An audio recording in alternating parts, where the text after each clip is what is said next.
Most people look up, but never wonder. They see the sun rise, the moon shine, and the stars blink at night, but never stop to ask, why? What if everything we were told about the sun, moon, and even the shape of the earth was only part of the truth, or worse, a carefully kept secret? This is not just a story of science or religion. It is a story of an ancient man.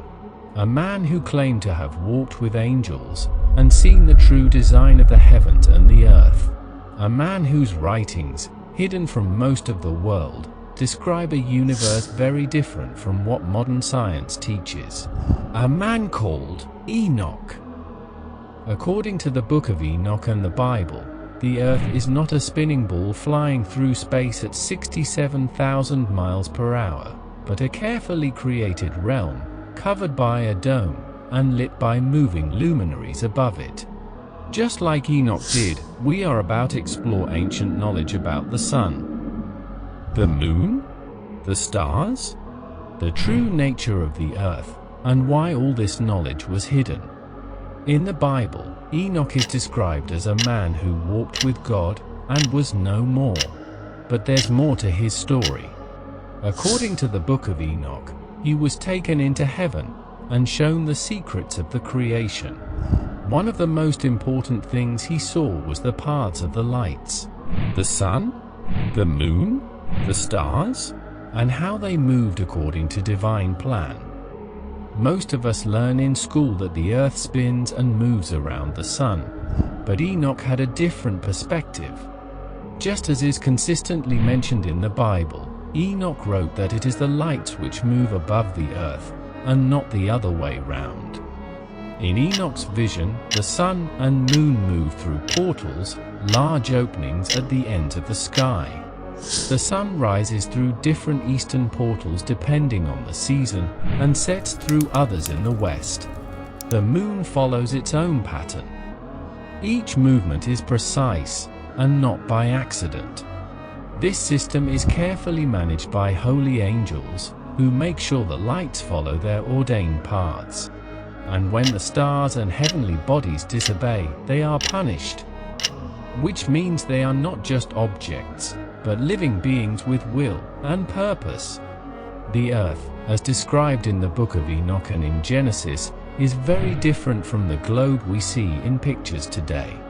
It is said to be flat, with a firmament above, a solid dome that separates the waters above from the earth below. That's according to Genesis chapter 1 verse 6. Below the earth are the great waters, and above the dome are the waters of heaven. This matches Enoch's description of the earth having foundations, corners, and ends. Phrases we often think of as symbolic, instead of literally. Enoch even described the sun and moon moving over the earth, not around it. They rise and set by entering and exiting the portals at the edge of the sky. The stars also follow assigned paths. This makes the sky not a chaotic space, but a perfectly ordered divine map. If Enoch saw these things, and if the Bible supports them, why don't we hear about it today? Well, the Book of Enoch was excluded from the Bible centuries ago. Scholars claimed it was too mystical, but many believe it was hidden because it told too much truth about the sky, the earth, and the angels who once walked among men. In modern times, we are told the universe is cold, empty, and created by chance. But Enoch's writings say the opposite, that everything has order, purpose, and was designed.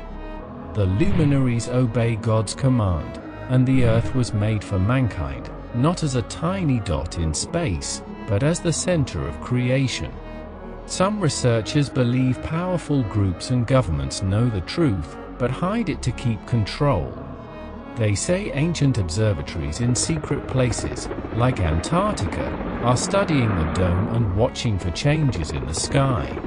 Enoch said that some stars were actually angels, heavenly beings assigned to mark the times and seasons. But some of these angels disobeyed God, and were cast into prison beneath the earth, waiting for the final judgment. He also wrote that the sky would show signs before great changes on the earth. The luminaries, he said, are not just lights, they are signs.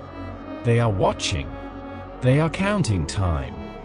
And when the appointed time comes, the portals will open again, and the sky will change. Many people today report seeing strange things in the sky.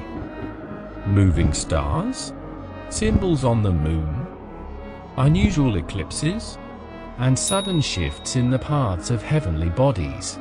Could these be signs that the clock is almost done ticking? The story of Enoch and the luminaries is more than ancient myth. It is a mystery that invites us to look deeper into the world around us. According to Enoch and the Bible, the sun and moon are not just rocks in space, but lights with a purpose, moved by divine law.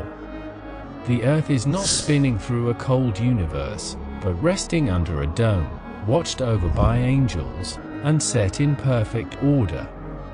Much of this knowledge has been forgotten, or rather hidden, by those who fear what it could mean. But the heavens still declare their message day after day. The sun still rises through its gates. The moon still keeps her appointed time. The stars still shine in their places. And somewhere, in the silence of the night sky, the ancient words of Enoch whisper again.